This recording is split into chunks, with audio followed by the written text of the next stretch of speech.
Argentina, England, Falkland war, soft পাওয়ার।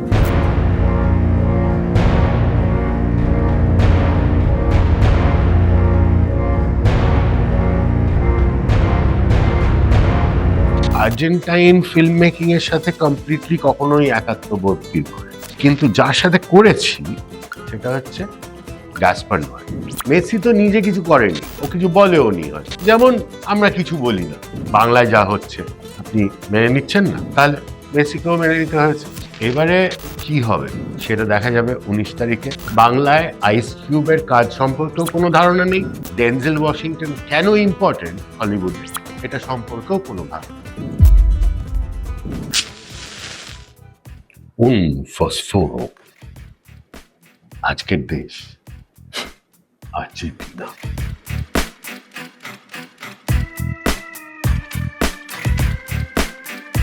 বন্ধুবান, film, football নিয়ে চলে এসেছি। আমার নাম কিউ। এটা একটা ছোট্ট সিরিজ।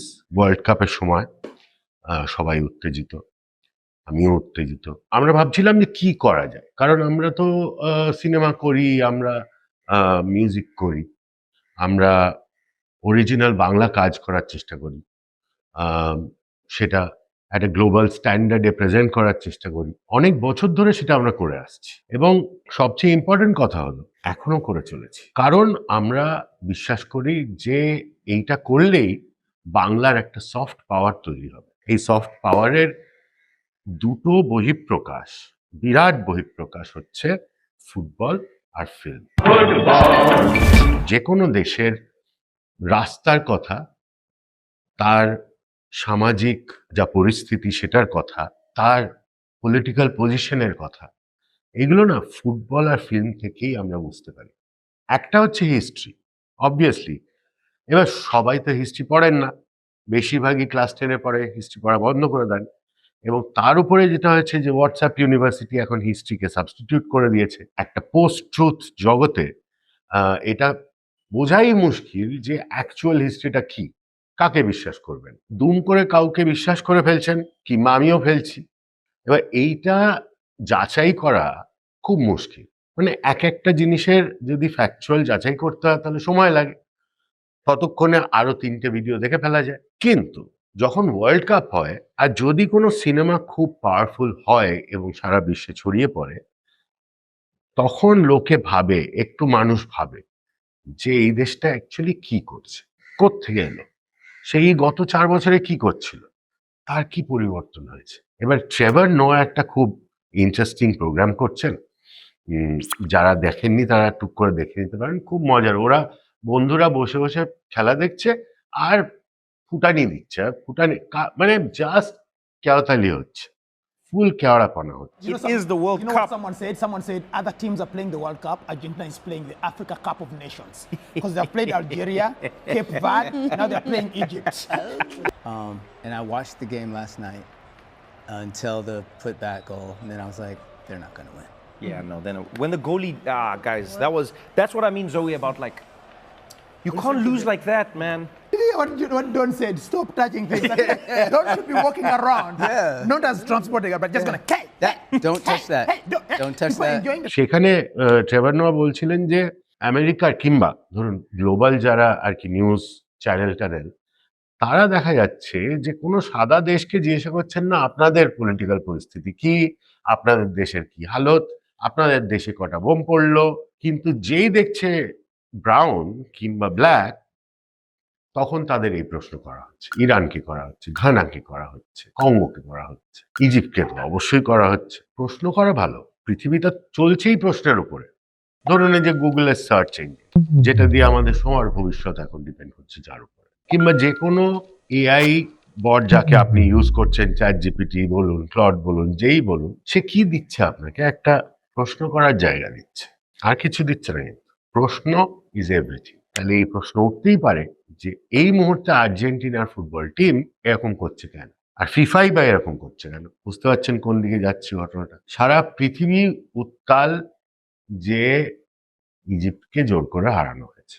আমার টিমের বিশিষ্ট জনতা আমাকে আলপটকা মেসেজ পাঠাচ্ছেন, যে মেসেজগুলো নাকি অ্যাকচুয়ালি ইনফ্যান্টিনো মেসিকে পাঠাচ্ছি, আমাকে বলা হচ্ছে এসব, আমিও মেনে নিচ্ছি।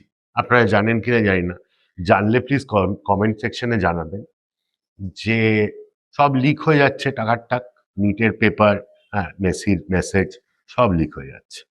আপনি যদি লিকটা ধরে ফেলতে পারেন তাহলে প্লিজ জানাবেন, কারণ আমাকে কেউ বলছে না, মানে বলছে কিন্তু বলছে।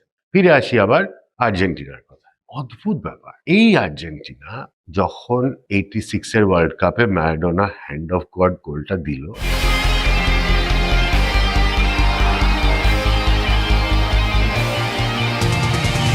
সেই গোলটা সারা পৃথিবীতে সেলিব্রেট করা হয়েছিল, কারণ আর্জেন্টিনা ছিল আন্ডারডগ। কার সাথে খেলছিল? সেই বিষাক্ত ইংরেজ, যারা একটা সময় সারা পৃথিবীর পোদ মেরেছে। এবং তাই আমরা সবাই যেহেতু সেটা উপভোগ করেছি অনেক বছর ধরে, তাই এইখানে একটা ভ্রাতৃত্ববোধ জাগে। যাদের যাদের মারা গেছে তারা সবাই একে অপরকে একটা কোথাও না কোথাও একটা হালকা একটা তোরও হয়েছে, আমার বাবা কি লাগলো। তাই আমরা দেখবেন আর্জেন্টিনাকে সাপোর্ট করি, ব্রাজিলকে সাপোর্ট, কেন? কালো দেশকে এমনিতে কিন্তু বাঙালি যে কালোদের খুব একটা পছন্দ করে তা না। চিরকাল শুনে এসছি এ কেলটু, এ কালু, হ্যাঁ কালুয়া, হ্যাঁ ব্ল্যাকি, অত্যন্ত রেসিস্ট জাত আমরা, কালোদের আমরা পছন্দ করি না। এটাও জানি যে ধরুন এখনকার যে মানে গত 20 বছরে কালোদের যে বিপ্লব এনেছে কালোরা, বিশেষ করে মিউজিকে, ফিল্মে, সেসব কেউ জানে না এখানে। বাংলায় আইস কিউবের কাজ সম্পর্কেও কোনো ধারণা নেই। ডেনজেল ওয়াশিংটন কেন ইম্পর্টেন্ট হলিউডে, এটা সম্পর্কেও কোনো ধারণা নেই। কেন কোয়েন্টিন ট্যারেন্টিনো তাকে একটা পার্টিকুলার কাজে নিযুক্ত করছেন, ট্যারেন্টিনোকে বুঝছেন কিন্তু সেটা দেখছেন না, কেননা ওইটাতে আপনার ইন্টারেস্ট নেই। কেন নেই জানি না, কারণ আপনিও কৃতদাস ছিলেন, ওরাও কৃতদাস ছিল। আপনার দাদু, সীতার দাদু ছিলেন, আমার দাদুও ছিলেন। তাই এই ব্যাপারটা আমাদের বুঝতে হবে যে কেন আমরা একটা আত্মিকভাবে ফিল করি যে এই ধরনের দেশগুলোর সাথেই আমাদের ভ্রাতৃত্ববোধ। তো ফিরে আসি 86-র ওয়ার্ল্ড কাপ। কি হলো না, আর্জেন্টিনা জিতে গেল। আমরা সবাই ম্যারাডোনা, মানে ম্যারাডোনা তখন মানে আর কিছু নেই আর কি, শুধু ম্যারাডোনা। তো 86-তে ম্যারাডোনা সবার প্রিয়, আর্জেন্টিনার প্রেমে পাগল সবাই।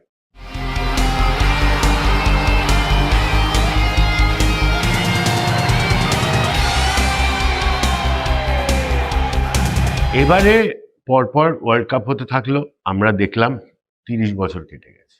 আগের বারেরটা ওটাও জিতেছে ওরা, ভালোভাবেই জিতেছে। সারা পৃথিবী মেসির ভক্ত, আর্জেন্টিনার ভক্ত আবার। তাহলে এবার কি হলো? এবার কেন সবার ফিডে ফিডে ইনফ্যান্টিনো আর মেসিকে নিয়ে এইসব মিম বেরোচ্ছে, দেখেছেন? খুব খারাপ। ছি ছি ছি, আপনাদের লজ্জা করে না? হ্যাঁ, একটা ভালো প্লেয়ার, তাকে নিয়ে এরকম মজা করছেন। সবাইকে ট্রোল করতে হবে। মেসি তো নিজে কিছু করেনি, হ্যাঁ হয়তো ও কিছু বলেও নি, হয়তো যেমন আমরা কিছু বলি না। আপনি সব ব্যাপারে বলেন কি? মেনে নেন না যা হচ্ছে সবকিছু বাংলায় যা হচ্ছে, আপনি মেনে নিচ্ছেন না? তাহলে মেসিকেও মেনে নিতে হয়েছে। আপনারই মতো আমারই মতো অপারগ অসহায় মানুষ, হ্যাঁ, বেঁচে থাকতে হবে বলে করে যাচ্ছে কিছু একটা। এবারে খুব ইন্টারেস্টিং জিনিস যেটা দেখছি সেটা হচ্ছে হঠাৎ করে কি করে আর্জেন্টিনা এবারে ভিলেন হয়ে গেছে। এবার বাঙালি কি করবে তাহলে? আমাকে তো আমার বন্ধু বলল যে পাড়ায় একটা বাইকও দেখা গেছে যেটা আর্জেন্টিনার রঙে কালার করে ফেলেছে। বাইকের রং করানো কিন্তু মানে শক্ত না, মানে পয়সা লাগে তো ভাই, আবার খরচা করতে হবে ছেলেটিকে। ফুটবল এমন একটা জিনিস যেটা দিয়ে আর্জেন্টিনা বেঁচে আছে এখনো, সবাই চেনে আর্জেন্টিনাকে বিকজ আর্জেন্টিনা ফুটবল। আর কি চেনেন? কিছু জানেন? আর্জেন্টিনা সিনেমা সম্পর্কে কিছু জানেন? সেটা বলার আগে বলে রাখা ভালো যে আমাদের সম্পর্কেও হয়তো আপনি খুব একটা জানেন না। আমরা হলাম অড স্পেস। আমরা একটা ছোট্ট সংস্থা, বেশ কিছু আর্টিস্টরা মিলে চালাই। আমি আছি এবং আমার সাথে সাথে আরো অনেক আর্টিস্ট আছেন, যারা মিউজিশিয়ানস, যারা প্রডিউসার্স, যারা গান বাজনায় অনেক লোকজন, ছবি আঁকেন, গ্রাফিটি করেন, হ্যাঁ ছবি তোলেন, ডিওপিস, ফিল্ম মেকার্স, এডিটার্স, এবং আমরা একটা স্টোরও চালাচ্ছি, একটা অনলাইন স্টোর odspace.fund। টুক করে ক্লিক করে ফেলুন আর দেখে নিন রকমারি সমস্ত জিনিসপত্র। যেমন খুব রিসেন্টলি আমরা ফসিলস এর নতুন অ্যালবাম F7 এর অফিসিয়াল মার্চ সেটা লঞ্চ করেছি আমাদের স্টোরে। এছাড়াও আমাদের অভিনব লুঙ্গি পাওয়া যায়, বঙ্গ লুঙ্গি, এবং বাংলার প্রাইড আর কি, বুঝতে পারছেন। এবং এছাড়াও আমরা খুব ইম্পর্টেন্ট জিনিস হচ্ছে আমাদের ওখানে একটা স্টুডিও আছে, আমাদের একটা জায়গা আছে যেখানে আমরা রেগুলারলি শোজ করি। এবং আপনি যদি লেক গার্ডেন্সের কাছাকাছি থাকেন কিংবা নাও থাকেন তাহলে শনিবার দিন এদিকে আসতে পারেন। প্রতি শনিবার প্রায় আমরা একটা করে অরিজিনাল কিছু একটা প্রেজেন্ট করি। দেখা হচ্ছে ইদার অনলাইন কিংবা অফলাইন। এবার ফিরে আসছি ফিল্ম।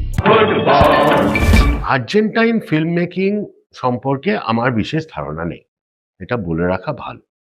কারণ ব্রাজিলিয়ান ফিল্ম যেভাবে ইম্প্যাক্ট করেছে ওয়ার্ল্ড সিনেমাকে, আর্জেন্টাইন ফিল্ম অতটা করতে পারেনি। একেবারেই কি পারেননি? না, বেশ কিছু ফিল্ম মেকার আছেন যারা খুবই ভালো কাজ করেছেন। কিন্তু কি বলুন তো, মানে আমার উরুগুয়ের ফিল্ম মেকিংটা বেটার লাগে, আমার মেক্সিকান জায়গাটা বেটার লাগে। আমি আর্জেন্টাইন ফিল্ম মেকিং এর সাথে কমপ্লিটলি কখনোই একাত্মবোধ ফিল করিনি। কিন্তু যার সাথে করেছি সেটা হচ্ছে গ্যাসপার নয়। গ্যাসপার নয় হচ্ছেন আর্জেন্টাইন, কিন্তু তিনি থাকেন ফ্রান্সে, অনেকদিন ধরেই থাকেন সেখানে। ওখানেই পড়াশুনো করেছেন, ওখানেই ফিল্ম স্কুলে গেছেন। সে ফিল্ম স্কুলে যা যা শিখিয়েছে সব কিছু উনি ফিল্ম স্কুল ছাড়ার পরেই তার উপরে মূত্রদান করে দিয়েছে, হেগে ফেগে ছড়িয়ে বমি করে যাতা অবস্থা। এমনই মাল উনি যে আই স্ট্যান্ড অ্যালোন বলে একটা সিনেমা করেন, সেখানে না ক্লাইম্যাক্স সিনটা হওয়ার আগে একটা বিধি আসে, একটা ডিসক্লেমার আসে, এবং সেটা কিন্তু সেন্সর বোর্ড বলেননি, ফিল্মের মধ্যেই আছে, মানে উনিই বলছেন। C'est drôle. Quand on perd tout, on retrouve son chemin. C'est peut-être la fin qui me rend lucide. Oui, moi on mange plus, on perçoit autre chose. Dans les camps, il y en avait qui voyaient les ondes magnétiques. Là, tout va bien se passer. J'espère. J'ai plus rien à perdre. Et je me sens plus fort que jamais. La vie, c'est un combat de chaque instant. Et pour y réussir quelque chose, faut pas hésiter. Ça demande trop d'énergie. যে দেখুন, আপনার যদি খুব চাপ হয় তাহলে এবার আপনি সাট করে এক্সিট করুন, কারণ এই সিনটা আপনি হয়তো নিতে পারবেন না। মানে কি বলবো, লোকটা অত্যন্ত বজ্জাত লোক, এবং সেই বজ্জাতি বিশ্ববন্দিত হচ্ছে যখন উনি ইররিভার্সিবল করছেন। আইস্ট্যান্ডারও খুব ভালো করেছিল, মানে সব ফেস্টিভ্যালে দেখানো হয়েছিল, দারুণ ভালোভাবে রিসিভড হয়েছে, কিন্তু কোনো হিরো ছিল না, স্টারফার ছিল না, আমাদেরই মতো আর কি। সবাই মানে মেন স্ট্রিম হতে পারেনি, বুঝতে পারছেন। মেন স্ট্রিম করতে গেলে না হিরো হিরোইন লাগে।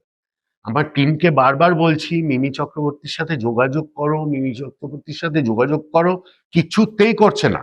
খুব ইম্পর্টেন্ট এটা, যে বড় বড় স্টার এদের সাথে কাজ করতে হবে, না করলে তুমি কাজ করতে পারবে না। সেটা গ্যাসপার নয় বুঝে গেছে। টাক করে তখনকার হট কাপল, একদম ওখানকার উত্তম সুচিত্রা জুটি, তাকে উনি কাস্ট করে দিলেন পরের সিনেমা ইররিভার্সিবল। দেখে ফেলুন, তার মধ্যে মনিকা বেলুচির একটা সিন আছে, যে সিনটা দেখে ক্যানে যখন হচ্ছিল লোকে ভেদবমি করতে শুরু করে, লোকজন ওয়াকআউট করে যায়, সেই মানে চারিদিকে হাহাকার পড়ে যায় যে সিনেমা সর্বনাশ হয়ে গেছে, সব শেষ হয়ে গেল, আর কিচ্ছু করার উপায় রাখলো না। জাসপার নয়কে একদম উল্টো করে গাধার পিঠে চাপিয়ে গ্রাম থেকে বার করে দেওয়া হবে। যে কি অনবদ্য ফিলিং, যে লোকজন এটা বলছে, এটা প্রভোক করতে পারা গেল ওরকম একটা জায়গায় যেখানে লোকে প্রভোক হতে অভ্যস্ত, তাদের পুরো মানে খালখাল করে দিল। সেই লোকটা আর্জেন্টিনায় জন্মগ্রহণ করে। ফুটবল খেলে কিনা আমি জানি না। এবার আমার সঙ্গে যখন দেখা হয়েছিল তখন আমি এই প্রশ্নটা জিজ্ঞাসা করি, কারণ আমার সঙ্গে যখন দেখা হয়েছে তখন উনি আরেকটা সিনেমা করেছেন এবং আমিও গান্ডু করেছি, এবং ওই সময় আমাদের একটা ক্রস ওভার হয়। সেই সিনেমার নাম ছিল এন্টার দ্য ভয়েড, এবং সেই সিনেমাতে একটা অদ্ভুত ব্যাপার ঘটে যে ওই ফার্স্ট সিন একটা খুব ইম্পর্টেন্ট এবং কমপ্লেক্স ফার্স্ট সিন আছে। এই ফার্স্ট সিনে একজন আছেন প্রোটাগনিস্টের সাথে, প্রোটাগনিস্ট ডিএমটি করেছে, অর্থাৎ এক ধরনের মাদক আপনি করবেন না, একদম কেউ করো না। Dog may be putting out the blunt for good. Today he posted a statement on social media saying, quote, "After much consideration and conversation with my family, I've decided to give up smoke." কিন্তু জেনে রাখা ভালো যে কি ব্যাপারটা। DMT এমন একটা জিনিস যেটা খুবই মানে ন্যাচারাল সাইকোট্রপিক, একটা নিয়ার ডেথ এক্সপিরিয়েন্স প্রায় হয়।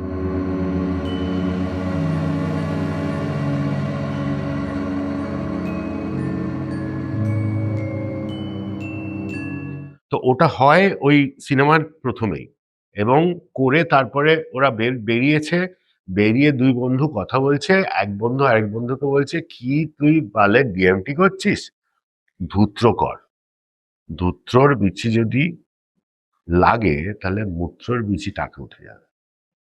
অদ্ভুতভাবে একটা ফরাসি ফিল্মে সিঁড়ি দিয়ে নামতে নামতে লোকে বাংলায় ডায়লগ বলছে, বুঝতে পারছেন? সাংঘাতিক ব্যাপার। এই সেম লাইনটা দেখবেন একটা বাংলা ছবিতেও আছে। ধূত্র জানিস, ধূত্র ফুল জানিস, দেখেছিস? ধূত্র রকম ফল হয়, সে ধূত্রর বিচি যদি খাস না, আমার আর তোর মূত্রর বিচি টাকে উঠে যাবে। এই ব্যাপারটা একটা অদ্ভুত জিনিস যে একই সময়ে ফ্রান্সে এবং এখানে, মানে একটা আর্জেন্টাইন মাথা কিন্তু সে ফ্রান্সে লোকেটেড, আর একটা বাংলাচোদা মাথা সে এখানে লোকেটেড, তারা দুজনে একই সাথে একই জিনিস ভাবছিল, সিনেম্যাটিক্যালি অলসো ভেরি ইন্টারেস্টিং। আমাদের বিরাট একটা ভালো ইন্টারেস্টিং গল্প হয়, কিন্তু ফুটবল নিয়ে গ্যাসপার নয়া কিচ্ছু বলেননি এবং করেনও নি। যিনি করেছেন তিনি কুস্তুরিকা।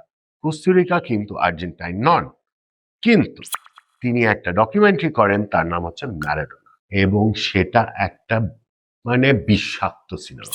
ডকুমেন্টারি করার যে টেকনিক কুস্তুরিকা অ্যাডাপ্ট করেন সেটা অনেক দিন ধরেই আমরা ফলো করেছি, এবং complete breakdown of the system of objective documentaries, which was kind of like a colonialist practice, right? BBC যেটা করে, মানে করতো, এবং সাদাদের নেটওয়ার্কটা যেটা প্রায় করে এসছে, সেটা হচ্ছে একটা অবজেক্টিভ ব্যাপার। হ্যাঁ, এই হচ্ছে, আমি দেখছি, আমি দাঁড়িয়ে আছি। এক্ষেত্রে আমরা দেখতে পাচ্ছি একদম সাবজেক্টিভ।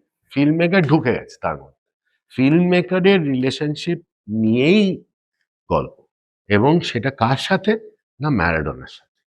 কখন ম্যারাডোনা সব হয়ে গেছে, একটা মোটকু ম্যারাডোনা, সে মানে হাত পাল্লা বুড়ো, তাকেও ফলো করছে, যা তা হচ্ছে, যা তা বলছে লোকজন, এবং ম্যারাডোনাও যা তা বলছে, মানে কেলেঙ্কারি, মানে দুর্ধর্ষ ড্রামা হচ্ছে। কারণ একটা স্প্যানিশ ড্রামা, সারাক্ষণ কিছু না কিছু ড্রামা লাগবে, কারণ ম্যারাডোনা একটা কমেডিয়ান, একটা পারফর্মার। সেম উইথ কস্তুরিকা, তিনি একজন মিউজিশিয়ান এবং ফিল্ম মেকার এবং ড্রামা, ফুল ড্রামাতে আছে মোডে দুজনে। হেজগের ডকুমেন্টারির মতো, হ্যাঁ, যেখানে একটা ইট পাথর নিয়েও উনি একটা ড্রামাটিক ডকুমেন্টারি করে ফেলবেন। ঠিক সেরকম একটা কাজ যদি না দেখে থাকেন তাহলে অবশ্যই দেখে ফেলুন, কোথাও একটা পাবেন। have become a revolutionary. Que los quiero mucho, gracias por estar. La Argentina es digna. Echemos a Bush. He was revolutionary at heart. En mi país los políticos se hacen ricos, pero a la gente no le dan nada.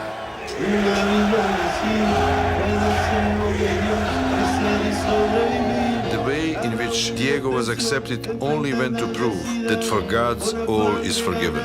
¿Sabes qué jugador hubiese sido yo si no hubiese tomado cocaína?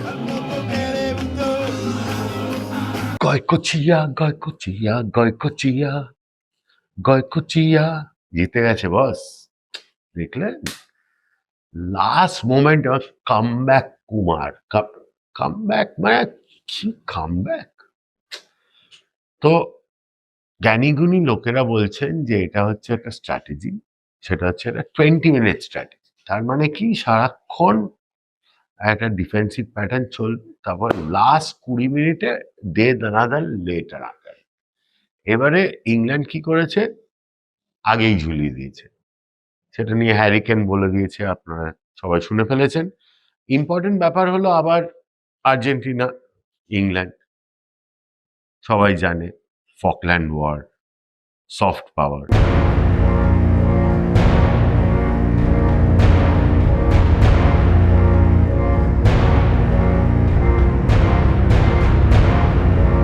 প্রশ্ন হচ্ছে এটাই যে এই যে দুদিন আগে সবাই এত খচে গেল ওদের উপর, হ্যাঁ, জার্সি জ্বালিয়ে দিচ্ছে, হ্যাঁ, মিম বানাচ্ছে, বাজে বাজে কথা বলছে মেসি সম্পর্কে, এটা কি ঠিক করলেন আপনারা? হ্যাঁ, এবার কি হলো? এবার হঠাৎ করে আবার জার্সি, আবার আবার সেই দুটো অ্যাসিস্টই মেসি করেছে, খুব ভালো কথা। সবচেয়ে ইম্পর্টেন্ট ব্যাপার হচ্ছে যে মেসি ম্যারাডোনা এদের জন্য যেটা হয়েছে আর্জেন্টিনায়, সবাই স্ট্রাইকার হতে চাইছিল, কিন্তু এইবারে যেটা ইন্টারেস্টিং জিনিস সেটা হচ্ছে ওরা ওয়ার্ল্ড কাপ ডিফেন্ড করছে। Defend, very important. So for the first time in their history they are playing defensive football. This is the 20-minute strategy.